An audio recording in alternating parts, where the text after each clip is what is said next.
Hi folks, Brandon Levi from Evolution Muay Thai here again today.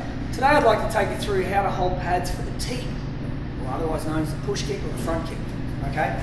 Now, before we showed how to hold for the knee, it's very similar for the Teep, only the difference is I turn this pad up a little bit like that. I still want to lock it in really tight on top of the other pad, so there's no gaps like that. And that way it's not going to jam her toes up when she throws the Teep. So let's see back Teep first. Right, straighten out that leg nicely, and front Teep. Alright, you should lean into the Teep a little bit, but depending on the size and strength of your partner, you don't want to lean in too much. Okay, I don't want to lean in so much that she can't get anything out of it. Alright, I want to give her let her push me a little bit without faking it and being like an actor and throwing myself.